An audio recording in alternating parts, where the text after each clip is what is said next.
سلیمی اردو کے معزز ناظرین سے آپ سب کو السلام علیکم۔ ہندوستان کی ریاست کاندھلا میں ایک مرتبہ زمین کے ایک پلاٹ پر جھگڑا چل رہا تھا۔ مسلمان کہتا تھا کہ یہ میرا ہے اور ہندو کہتا تھا کہ یہ میرا ہے۔ اس زمانے میں ہندوستان پر انگریزوں کی حکومت تھی، چنانچہ یہ مقدمہ انگریز کی عدالت میں پہنچا۔ جب مقدمہ آگے بڑھا تو مسلمان نے اعلان کر دیا کہ یہ پلاٹ مجھے ملا تو میں اس میں مسجد بناؤں گا۔ ہندو نے جب یہ سنا تو اس نے ضد کی اور کہہ دیا کہ یہ پلاٹ اگر مجھے ملا تو میں اس پر مندر بناؤں گا۔ اب تک بات ایک دو انسانوں کی انفرادی تھی، لیکن اس کے بعد یہ تنازع اجتماعی رنگ پکڑتا گیا، حتیٰ کہ ادھر مسلمان جمع ہو گئے اور ادھر ہندو اکٹھے ہو گئے اور مقدمہ میں جوش آ گیا۔ اب سارے شہر میں قتل و غارت ہو سکتی تھی۔ انگریز جج بھی پریشان تھا کہ اس میں کوئی صلح صفائی کا پہلو نکالے، چنانچہ جج نے مقدمہ سننے کی بجائے ایک تجویز پیش کی کہ کوئی ایسی صورت بتاؤ کہ آپ لوگ آپس میں بات چیت کر کے مسئلہ کا کوئی حل نکال لو۔ تو ہندوؤں نے ایک تجویز پیش کی کہ ہم آپ کو ایک مسلمان کا نام تنہائی میں بتائیں گے، آپ اگلی پیشی پر ان کو بلا لیں اور ان سے پوچھ لیں۔ اگر وہ کہہ دیں کہ یہ مسلمانوں کی زمین ہے تو اس کو مسلمانوں کے حوالے کر دیں، اور اگر وہ کہہ دیں کہ مسلمانوں کی زمین نہیں ہے، ہندوؤں کی ہے، تو یہ ہمیں دے دیجیے۔ جب جج نے دونوں پارٹیوں سے پوچھا تو دونوں اس پر راضی ہو گئے۔ مسلمانوں نے سوچا کہ مسلمان ہوگا،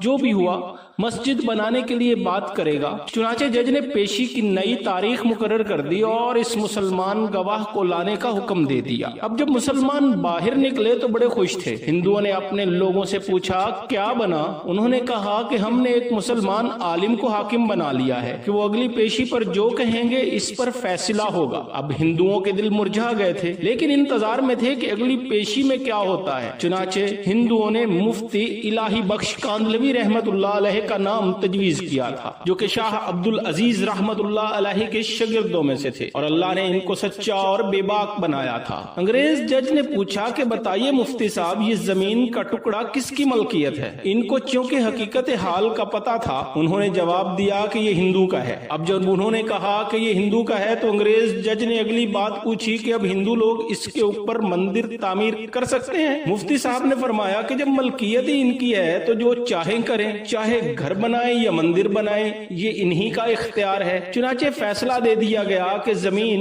ہندو کی ہے، مگر انگریز جج نے فیصلے میں ایک عجیب بات لکھی۔ فیصلہ کرنے کے بعد جب لکھا کہ آج اس مقدمے میں مسلمان ہار گئے مگر اسلام جیت گیا۔ جب انگریز جج نے یہ بات کی تو اس وقت ہندوؤں نے کہا کہ آپ نے تو فیصلہ دے دیا ہے، اب ہمارا فیصلہ بھی سن لیں۔ ہم اسی وقت کلمہ پڑھ کر مسلمان ہوتے ہیں اور آج یہ اعلان کرتے ہیں کہ اب ہم اپنے ہاتھوں سے یہاں مسجد بنائیں گے۔ عقل کہہ رہی تھی کہ جھوٹ بولو گے تو مسجد بنے گی، مگر مفتی صاحب نے سچ بولا تو اللہ تعالیٰ نے مندر بنانے والوں سے ہی مسجد بنوا کر دے دی اور سچ بولنے کی عظمت دکھلا دی۔